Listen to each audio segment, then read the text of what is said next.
Tiny House, des maisons de petite taille pour réduire son empreinte écologique sur l'environnement. Les constructeurs américains sont de plus en plus nombreux à s'intéresser au concept de maison écologique Tiny House. Comme son nom l'indique, il s'agit tout simplement de maisons de petite taille, plébiscitées pour plusieurs raisons, dont l'aspect financier et aussi écolo. En effet, l'empreinte écologique d'une mini-maison est moindre par rapport aux maisons traditionnelles. Ceux qui optent pour ce type d'habitat écologique contribuent donc à la protection de l'environnement en limitant leur consommation d'énergie.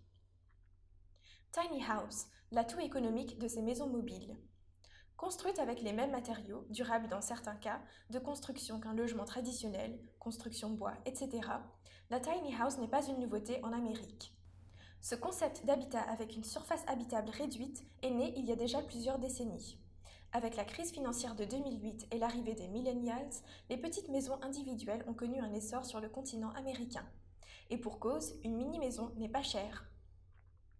En effet, une tiny house de 20 mètres carrés coûte aux alentours de 50 000 $. Cette mini-maison moderne dispose d'un aménagement intérieur personnalisé, un peu comme ceux que l'on retrouve dans les émissions de décoration et de bricolage à la télévision. Brandy Jones, qui vient de poser ses bagages dans l'une de ses maisons avec sa famille à Reading, explique que nous faisons face à une crise du logement et à un parc immobilier vieillissant. Pour une grande maison conventionnelle, il faut estimer environ 300 000 €. L'option Tiny House fait donc une différence énorme pour elle et sa famille. Le coût de la vie devient alors plus abordable avec une mini-maison écolo. Environnement. Empreinte écologique réduite et basse consommation de la Tiny House.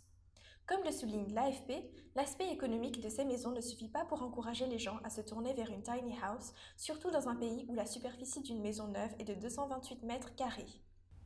L'approche minimaliste de ces habitations attire également les citoyens.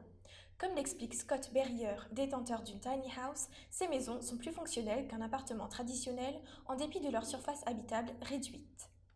En parallèle, le minimalisme associé à la tiny house permet également d'agir pour l'environnement en étant éco-responsable. En effet, en optant pour l'une de ces maisons comme résidence principale, on contribue à réduire son empreinte écologique sur la planète. Comme le souligne l'un des détenteurs d'une mini-maison, ceux qui vivent dans ces maisons écologiques ont une consommation énergétique réduite en termes d'eau et d'électricité. Avec une tiny house, on peut être plus proche de la nature, mais vivre plus confortablement grâce à une isolation thermique et une étanchéité idéale que dans une roulotte ou une cabane.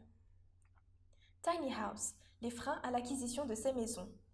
Le choix d'une tiny house comme lieu de vie possède de nombreux atouts, mais il existe aussi des freins au projet de construction de maisons de petite taille. En effet, de nombreuses collectivités locales imposent une superficie pour une habitation et interdisent aux citoyens de vivre dans un logement sur roue à l'année.